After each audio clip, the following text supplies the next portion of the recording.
बाटोमा गाडी कसैले रोकेछ भने गेन्जेसाईको नाम लिए पनि गाडीलाई छोड्ने सम्भावना छ बाटोमा। त्यो जति भएको छ सबै गेन्जेसाईको कारणै भएको छ। हामी सफा भनिराखेका छौँ। जति भएको छ पोर्टल गेन्जेसाईले जुन अभियान चलाउनु भयो त्यसपछि मात्रै स्याउ बिग्न थाल्यो के। त्यसपछि हामीले 1 गाडी नबिकेको छौँ, 9 गाडी बेच्न थाल्यौँ। अहिले हाम्रो लगभग 20 गाडी बेच्ने हाम्रो लक्ष्य छ। गेन्जेसाईले जे होस् गर्नुभएको छ। तपाईँ अब पोहोर सालकै कुरा गरौँ, मैले यो लगभग 8-10 वर्षदेखि स्याउको व्यापार गरिरहेको छु। यसभन्दा पहिला हामीले 1 गाडी स्याउ बेच्न हम्मे पर्थ्यो, आज त कुहिएर फाल्नु पर्थ्यो। जुन पोहोर साल स्याउ धेरैजनाको बिग्रिसकेपछि जुन माननीय गेन्जेसाईले एउटा अभियान चलाउनु भयो, कस्तो गर्नुभयो भने गाडी चाहिँ फेरि तपाईँ ठाउँमाको जनतालाई, काठमाडौँको जनतालाई 1 किलो भए पनि तपाईँले खाइदिनुपर्छ भनेर खबरदारी गरिसकेपछि त्यसपछि हामीले एकैचोटि वात्तै 9 गाडीसम्म बेच्यौँ। 9 गाडी बेच्यौँ। किन भन्दा जुन गेन्जेसाईले एउटा रुटिक दिनुभएको थियो, आज 7 बाटो गाडी आउँदैछ, भोलि चक्रपथ आउँछ, 1 किलो त्यहाँको मान्छेले खाइदिनु पर्छ। जबरजस्ती लगाएपछि 1 किलो खाएपछि तिनीहरूले बल्ल जुम्लाको स्याउको स्वाद पाएछन् के। पहिला स्वाद पाएका थिएनन्। 1 किलो चाक्यौँ त कुहिएको भए पनि भनेर 1 किलो चाकेपछि बल्ल खास स्याउको हुनुपर्ने स्वाद चाइनाको र इन्डियाकोसँग कम्प्लेन गरेपछि खास स्याउमा जुन हुनुपर्ने गुण हो, जुन स्याउ हो, त्यो पाइने रस हो, जुन जुम्लाको स्याउमा पाए उनीहरूले कालो देखेको। गेन्जेसाईले नै गरेर सपोर्ट गरेर यति सही हामीले यत्रो गोदाम यति स्याउ ल्याउन सकेका छौँ। यहाँका कृषक यहीँ हामीसँग हुनुहुन्छ। नमस्कार, स्वागत गरे। यहाँको परिचय बाँचै जाउँ।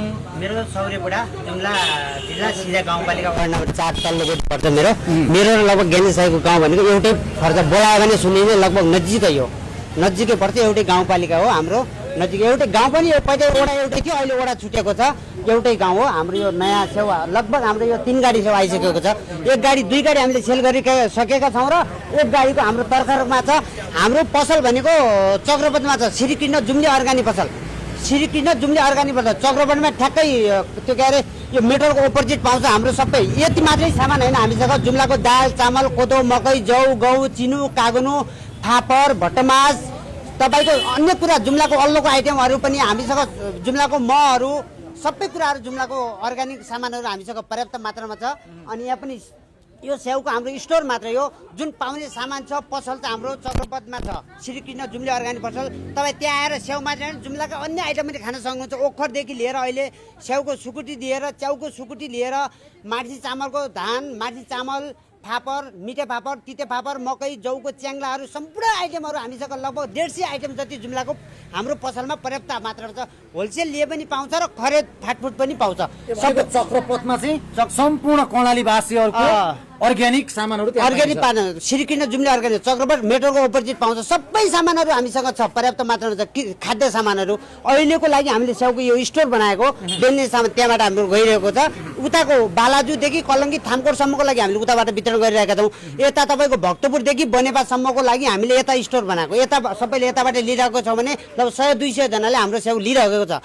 अब नेपाल जुम्लाको मान्छेले त डोकोमा नाङ्लोमा बेचिरहेको छ भन्दाखेरि बाँकी यहाँको जुन मान्छेहरूले सबैले जुम्लाको स्याउ भनिसकेपछि इन्डियाको र चाइनाको स्याउ छोडेर पनि यहाँको देशी मधेसीहरूले देखि नेपालीले पनि हाम्रो स्याउ यहाँबाट लिइरहेका छन् अहिले।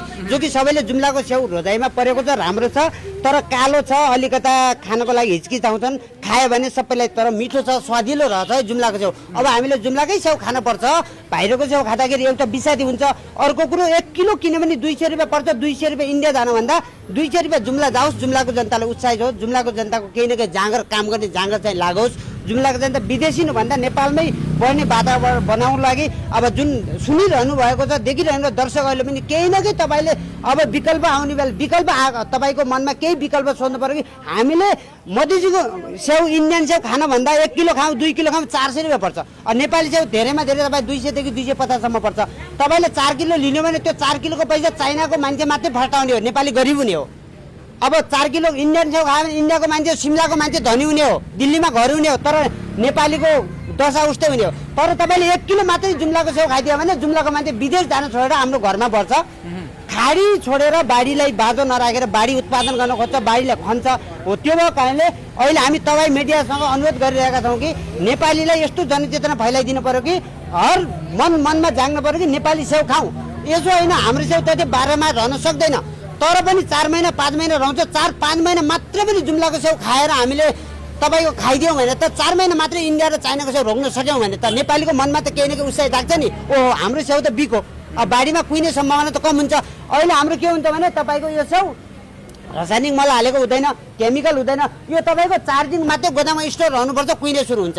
4 दिन मात्रै रहनु पर्यो गोदाममा, किन यसमा केमिकल हुँदैन, हामीले कोल्ड स्टोरमा राख्दैन, किन यसरी आउँछ हो। त्यो भएको कारणले कन्टिन्युज काठमाडौँको जनताले खाइदिनु पर्यो क्या बिहान बेलुका। व्यापार के कस्तो छ?